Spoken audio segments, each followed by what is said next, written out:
ప్రభుత్వాలు మారుతున్నాయి, పాలకులు మారుతున్నారు. కానీ అక్కడ ప్రజల తలరాతలు మాత్రం మారడం లేదు. నిత్యం సమస్యలతో పోరాటం అక్కడి ప్రజలకు అలవాటుగా మారిపోయింది.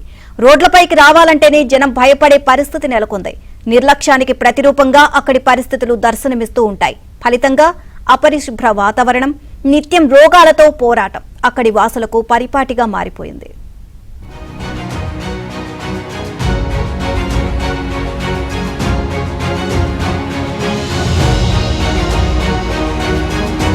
పార్వతీపురం మన్యం జిల్లా పాలకొండ నియోజకవర్గ కేంద్రం ఇప్పుడు సమస్యలకు కేర్ ఆఫ్ అడ్రస్ గా మారిపోయింది.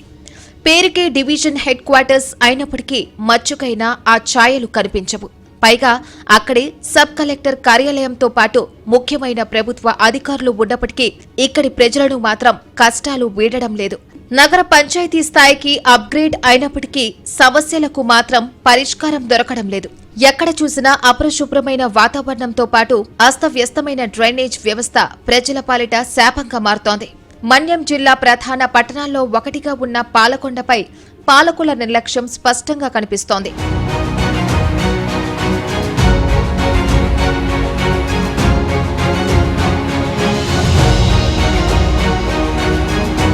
నగర పంచాయతీ ఏర్పాటు నుంచి క్రమం తప్పకుండా పాలకవర్గం ఎన్నికలు జరుగుతూనే ఉన్నాయి. కానీ అధికారమే లక్ష్యంగా పనిచేస్తున్న స్థానిక పాలకులు ప్రజల సమస్యలను మాత్రం పట్టించుకోవడం లేదు. పాలకొండ పట్టణాల్లో పారిశుద్ధ్యం పూర్తిగా పడకేసింది. ఎక్కడ చూసినా కుప్పలు తెప్పలుగా ఉన్న చెత్త కుప్పలే దర్శనమిస్తున్నాయి. రోడ్లు, డ్రైనేజీలు, ఖాళీ స్థలాలు ఇలా ప్రతి చోట ఇళ్ల నుంచి వచ్చే వ్యర్థాలతో నింపేస్తున్నారు. నగర పంచాయతీ అధికారులు తీసుకోవాల్సిన కనీస చర్యలు ఇక్కడ మచ్చుకైనా కనిపించడం లేదు. ఒక్క మాటలో చెప్పాలంటే స్థానిక ప్రజలు నిత్య నరకం చూస్తున్నారు. రోగాల బారిన పడడం, ఆసుపత్రుల పాలవడం ఇక్కడ సర్వసాధారణంగా మారిపోయింది. స్థానిక సమస్యలను ఎన్నిసార్లు ప్రజాప్రతినిధులు అధికారుల దృష్టికి తీసుకువెళ్లినా ఫలితం లేకపోవడంతో స్థానికులు ఇక మన తలరాతలు ఇంతేలే అంటూ సర్దుకుపోతున్నారు. ఇక్కడ కూడా మాకు ఒక పక్క ద్వారం సార్, ఇటు పక్క మెయిన్ రోడ్డు, అటు పక్క సిమెంట్ రోడ్డు. దానివల్ల మాకు చాలా ఇబ్బందిగా ఉంది. చెత్త ఎక్కువ ఉండడం వల్ల స్కూల్ పిల్లలు ఎక్కువ ఇబ్బంది పడుతున్నారు. ఒక పక్క వాటర్ పైపు, ఇంకొక పక్క కరెంటు పోలు అన్నీ ఇక్కడే ఉన్నాయి సార్. చెత్త ఎప్పుడప్పుడు క్లియర్ చేయట్లేదు సార్. ఒకళ్ళు తెచ్చి వేసిన తర్వాత మళ్ళీ అది ఎత్తేసి వెళ్ళిపోయిన తర్వాత మళ్ళీ అందరూ తెచ్చి వేసేయడం వల్ల మాకు మొత్తం ఈ గాలి వల్ల ఈ వేసవికాలం అయితే ఆ చెత్త మొత్తం మా ఇళ్ళ ముందే ఉంటుంది సార్. మేము చాలా దానివల్ల ఇబ్బందులు పడుతున్నాము. పిల్లలకు కూడా హెల్త్ ఇష్యూస్ ఎక్కువ వచ్చాయి.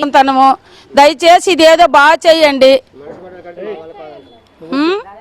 అదే ఇప్పుడు కూడా ఈ ఇలాగే నరకం చూస్తాము. ఇల్లులు కూడా ఒగ్గి చెలిపోవాలనేసి ప్రయత్నించుతున్నాము మేము. మొన్న అయ్యింది, ఇప్పుడు అవుతుంది. దయచేసి ఇది బాగా చేయండి. పాలకొండ టౌన్ లో అనేక విద్యా సంస్థలతో పాటు ముఖ్యమైన ప్రభుత్వ కార్యాలయాలు ఉన్నాయి. దీంతో స్థానికంగా నివాసం ఉంటున్న ప్రజలతో పాటు చుట్టుపక్కల ప్రాంతాల నుంచి పాలకొండకు నిత్యం చాలా మంది రాకపోకలు సాగిస్తూ ఉంటారు. ఇలాంటి చోట అధికారులు ఇంత నిర్లక్ష్యంగా ఎందుకు ఉంటున్నారో అర్థం కాని పరిస్థితి. ప్రధాన రహదారులతో పాటు కాలనీల్లో చెత్త పేరుకుపోయింది. కాలువలు శిథిలావస్థకు చేరుకోవడంతో డ్రైనేజ్ వ్యవస్థ పూర్తిగా పాడైపోయింది. నగర పంచాయతీగా రూపాంతరం చెందినప్పటికీ పాలకొండ పట్టణాన్ని ఇప్పటి వరకు డంపింగ్ యార్డ్ సమస్య వెంటాడుతూనే ఉంది. డంపింగ్ యార్డ్ లేకపోవడంతో ఎక్కడ పడితే అక్కడే వ్యర్థాలు పేరుకుపోయి ప్రజల ప్రాణాలకు ముప్పు వాటిల్లే ప్రమాదం ఏర్పడింది. జనావాసాల మధ్యలో అపరిశుభ్ర వాతావరణం దర్శనమిస్తుండటంతో నిత్యం ప్రజలు రోగాల బారిన పడుతున్నప్పటికీ అధికారుల్లో చలనం లేదు. రోడ్లపైకి రావాలంటే ముక్కు మూసుకోవాల్సిందే.